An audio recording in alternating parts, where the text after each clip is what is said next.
So students, let's start today's class.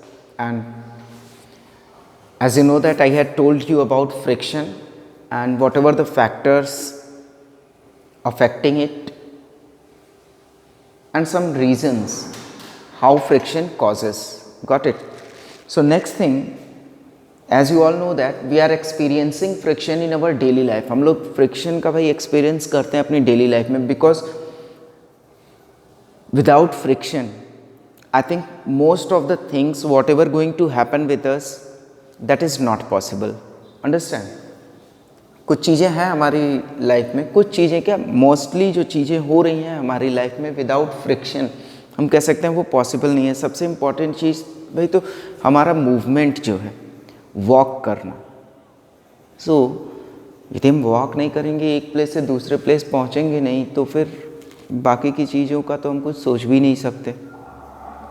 Because without movement most of the works are not possible. Now, let's see, we will discuss in class about friction in daily life. And first of all, we will discuss about advantages. कि friction के advantages क्या है. क्योंकि बेटा कोई भी चीज़ है तो उसके advantages के साथ साथ कुछ disadvantages भी होते हैं.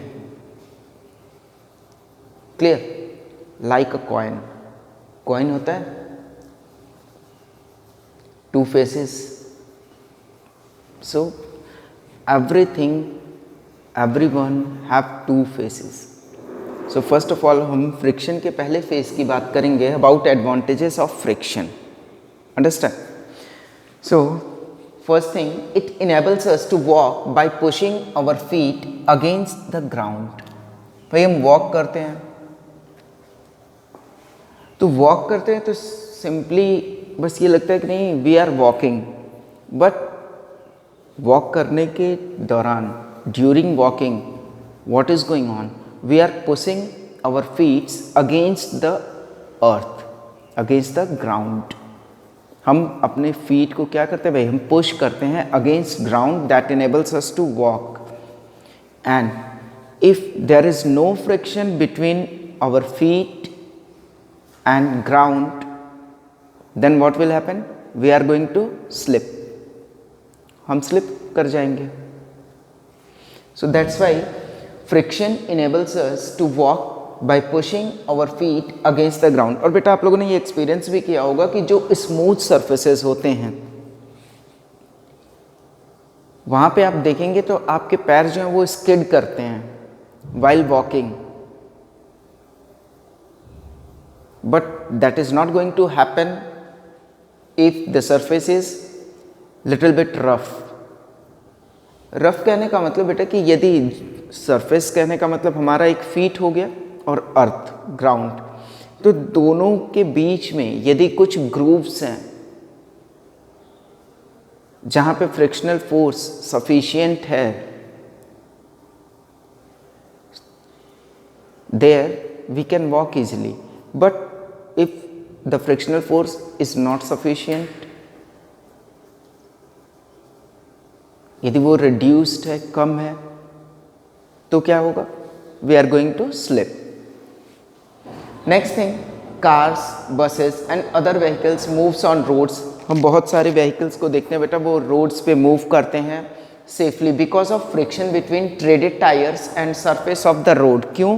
क्योंकि उनके जो टायर्स होते हैं ट्रेडेड होते हैं, and that's why they produce sufficient amount of friction with surface of the road, and so that they can easily move on the roads. Next one is brakes of vehicles works on friction. Friction की वजह से ही breaks भी work करता है. Suppose सबसे simple सा example हम लेते हैं bicycle, cycle. If you are going to apply the brakes, brakes को जब हम अप्लाई करते हैं तो होता क्या है भाई, जो ब्रेक्स होते हैं वो व्हील्स की जो रिम होती है उसके अगेंस्ट रब करते हैं, and that are going to slow down the speed of cycle. Clear? Next thing, lighting a matchstick not possible without friction. Match stick, match box आप लोगों ने ऑब्जर्व किया होगा, तो आप लोग जब मैच बॉक्स के साइड पोर्शन को टच करेंगे बेटा, तो आप पाएंगे कि वो थोड़ा सा रफ होता है, और उसको जब आप व्यू करेंगे, देखेंगे, तो आप यही पाएंगे कि वहाँ पे कुछ डॉट्स होती हैं, ठीक है। और उन्हीं डॉट्स पे जब हम मैच स्टिक को रब करते हैं तो वहाँ पे फ्रिक्शन प्रोड्यूस होता है, and friction also causes heat, clear. और उसी फ्रिक्शन की वजह से we are able to light a match stick. और बेटा सबसे सिंपल सी चीज़, in winters we rub our hands, हम अपने हैंड्स को रब करते हैं, ठंडी लगती है भाई तो रब करते हैं। And what we will observe, हम यही ऑब्जर्व करते हैं, हम यही पाते हैं कि after rubbing we are going to feel some warmth, clear. And this is also because of friction. ये भी क्या है, ये भी फ्रिक्शन की ही वजह से होता है। Next thing is, without friction it is not easy to write on paper और boards.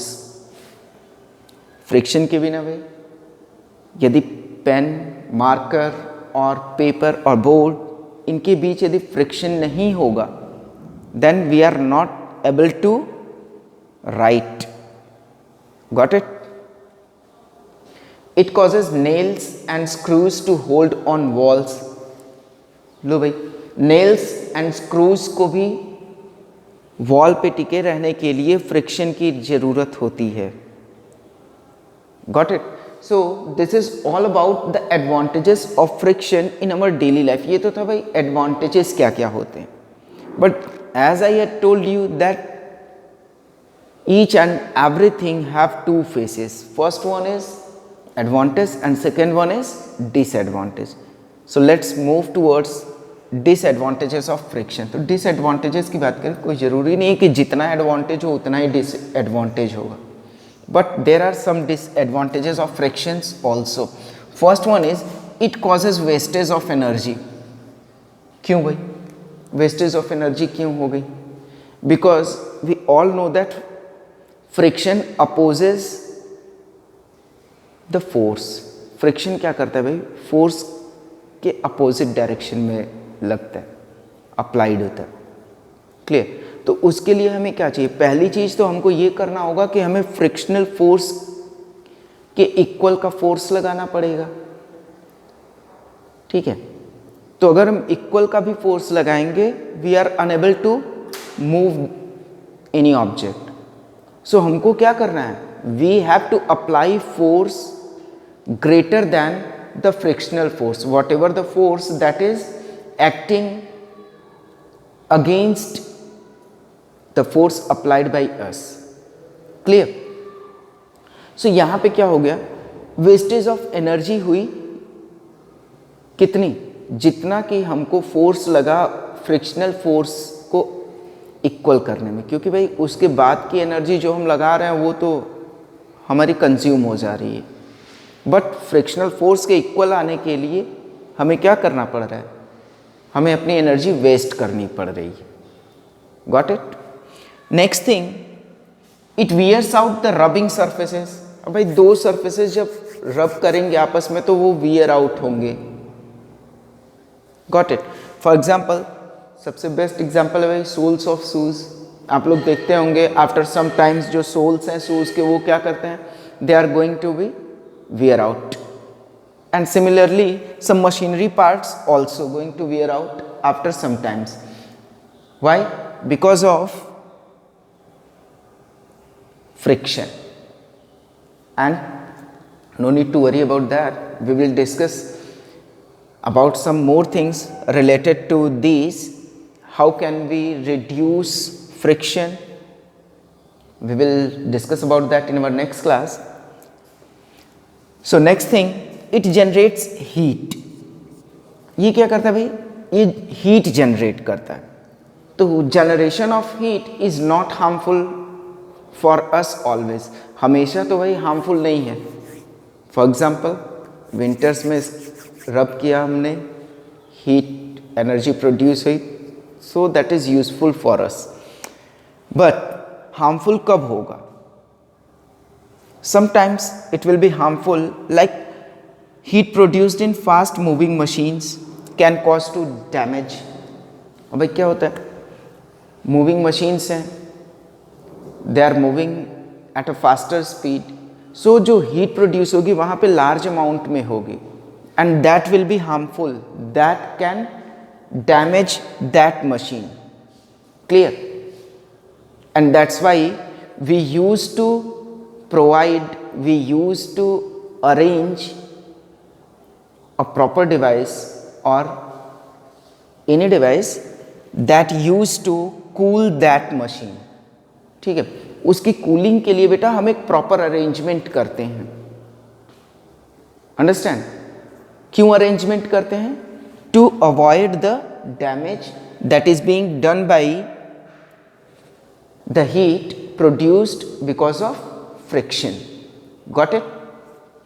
So students, this is all about friction in our daily life, advantages of friction as well as disadvantages of friction. Got it? So we can say that कि friction हमारे लिए भाई useful भी है और harmful भी है. Understand? And it depend on us. ये तो हमारे ऊपर ही डिपेंड करता है. So, this is all for today's class. In our next class, we will discuss something more about friction.